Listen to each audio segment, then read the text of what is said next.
Students, I hope आप सब ठीक होंगे और अपनी फैमिली का ख्याल रख रहे होंगे। तो आज का हमारा टॉपिक है क्लास 11th का chapter number first, the living world का topic, diversity in the living world. इससे जो पहले वाला टॉपिक था व्हाट इज़ लिविंग, वो पहले वाली वीडियोस में एक्सप्लेन किया हुआ है। उसके शॉर्ट नोट्स की एक वीडियो है और 2 पार्ट उसके एक्सप्लेनेशन के हैं। तो अगर आप देखना चाहें तो आप चेकआउट कर सकते हैं। तो डाइवर्सिटी का मतलब होता है विभिन्नता, मतलब कितनी अलग अलग तरीके के लिविंग ऑर्गेनिजम्स रहते हैं इस दुनिया में।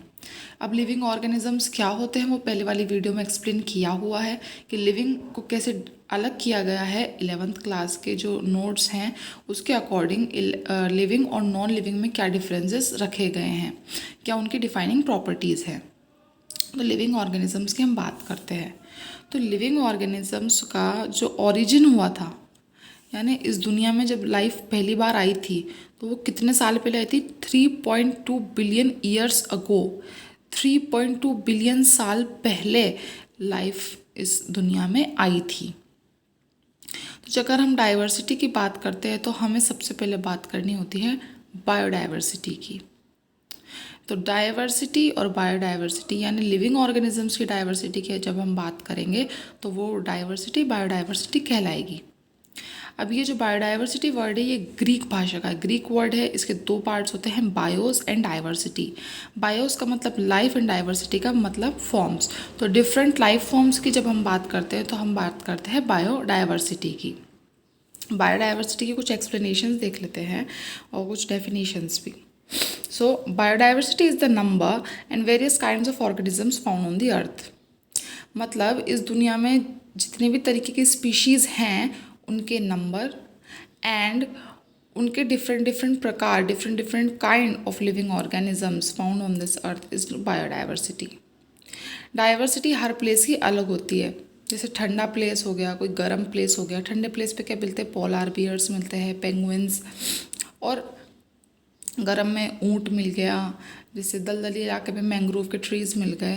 तो हर जगह पे अलग डाइवर्सिटी होगी और उसी के हिसाब से वहाँ पे रहने वाले जो लिविंग ऑर्गेनिजम्स होंगे वो भी होंगे, क्योंकि वो उस हैबिटेट के अकॉर्डिंग अपने आप को अडेप्ट कर चुके हैं। It is a vast array of species of microorganisms, algae, fungi, plantae, animalia, occurring on Earth either in aquatic habitat or in terrestrial habitat, and the ecological complexes of which they are a part.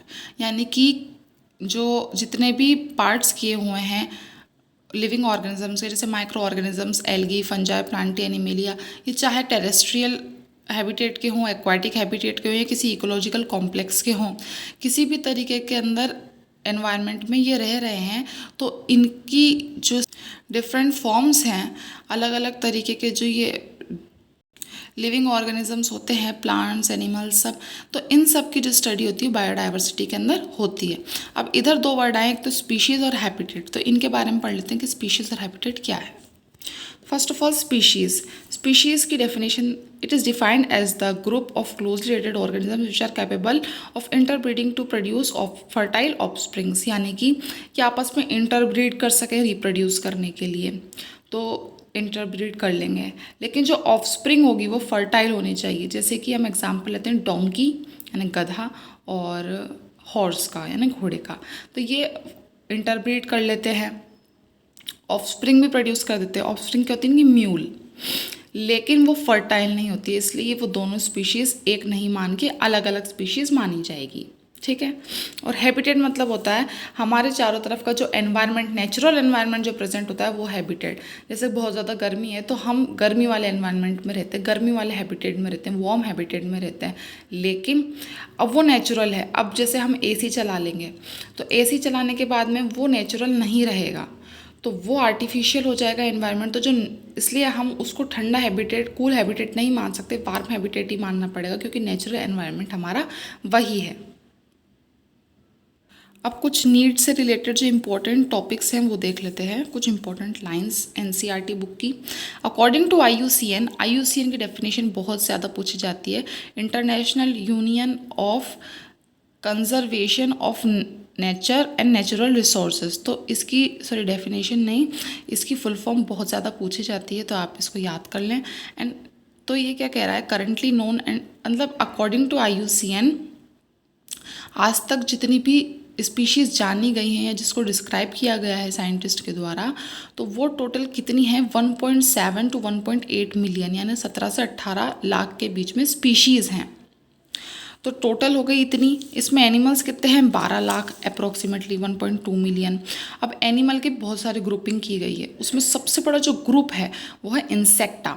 तो 12 लाख में से 10,25,000 तो insecta की है, 10,25,000 insecta की approximately.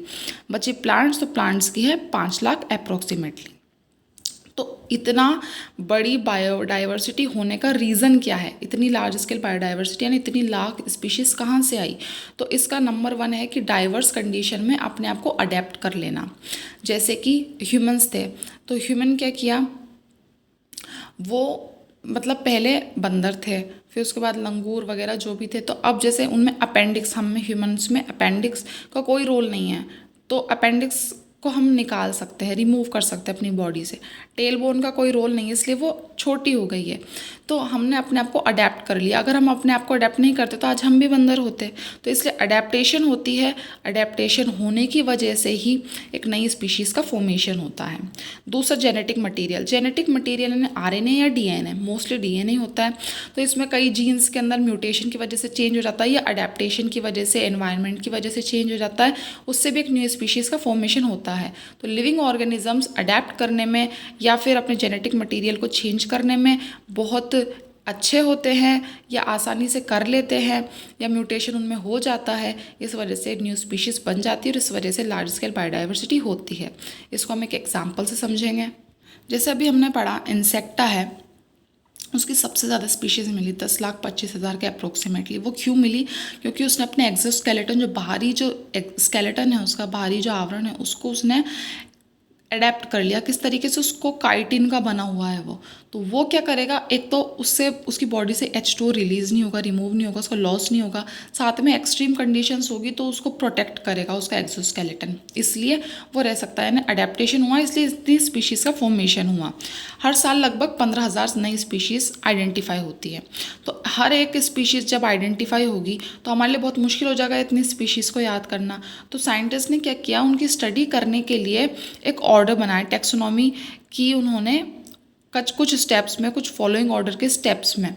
तो ताकि जैसे कि मैं आपको समझाती हूँ कि इंग्लिश में हम कोई चीज़ को अलग बोलेंगे, जैसे इंग्लिश में हम रोज़ बोल देंगे, हिंदी में हम गुलाब बोल देंगे, तो अलग अलग लैंग्वेजेस में अलग अलग तरीके से कोई भी लिविंग ऑर्गेनिज्म है उसका नाम लिया जाता है। अब उन सभी को हम पहचान नहीं सकते कि भाई ये कौन सा लिविंग ऑर्गेनिज्म है, तो एक ऐसा प्रोसीजर बनाया गया कि उनका नाम भी हो जाए, वो आइडेंटिफाई भी हो जाए, किसमें उनकी ग्रुपिंग भी हो जाए। तो ये 4 जो ऑर्डर्स हैं टैक्सोनॉमी के, सबसे पहले कैरेक्टराइजेशन। तो कोई भी अगर न्यू स्पीशीज़ मिलती है हमें, तो उस स्पीशी को सबसे पहले देखेंगे इसके कैरेक्टर्स किससे सबसे ज़्यादा मिल रहे हैं। कैरेक्टर सबसे ज़्यादा मिल गए, उसके बाद में आइडेंटिफाई करेंगे, मतलब इसके कैरेक्टर्स कैसे कैसे हैं, इसके 2 हाथ हैं, 2 पैर हैं, 2 आँखें हैं, तो ये कैरेक्टर्स उसके अपन एक नोट डाउन कर लेंगे। उसके बाद आइडेंटिफाई करेंगे कि भाई ये कौन से ग्रुप से सबसे ज़्यादा इसकी आइडेंटिफिकेशन हो रही है, यानी कि कंपैरिजन करेंगे सबसे ज़्यादा किससे मिल रहा है, किसके तरह लग रहा है या किससे इसके कैरेक्टर्स मैच कर रहे हैं। फिर उसके बाद में आते हैं नोमेनक्लेचर। नोमेनक्लेचर का मतलब होता है नामकरण, नेमिंग। तो जीनस और स्पीशीज़, इसके जीनस स्पीशीज़ जो हम आगे पढ़ेंगे आगे वाली वीडियो में, तो जीनस और स्पीशीज़ जो है उसके अकॉर्डिंग इसका नाम रख देंगे। नाम रखने के बाद में जिस ग्रुप से ये सबसे ज़्यादा मैच हुआ था उस ग्रुप में इसको रख देंगे, उसको हम कहेंगे क्लासिफिकेशन। तो आपको इसको इसी ऑर्डर में याद करना है, CINC, characterization, identification, nomenclature and classification. अब नेक्स्ट वीडियो में पढ़ेंगे rules and recommendations of nomenclature और बायनोमियल नोमेनक्लेचर। तो ये नेक्स्ट वीडियो में पढ़ेंगे, ठीक है। अगर मेरी वीडियो आपको हेल्पफुल लगी तो आप मेरी वीडियो को लाइक करें। अगर आपको कोई क्वेश्चन मुझसे पूछना है, इसमें कुछ चीज़ समझ नहीं आई, तो मुझे कमेंट करके पूछें। अपने फ्रेंड्स को भी ये नॉलेज मिल सके, आपके फ्रेंड्स को भी नॉलेज मिले, तो आप ये वीडियो उन तक शेयर करें। और साथ में अगर आपको ऐसा कंटेंट और चाहिए तो आप सब्सक्राइब करें, नोटिफिकेशन बेल को प्रेस करें, ताकि जब भी मैं एक नई वीडियो डालूँ, कोई सी भी बायोलॉजी से रिलेटेड या साइंस से रिलेटेड कोई भी वीडियो डालूँ, तो आपको अपडेट जल्दी से जल्दी मिल सके। Thank you.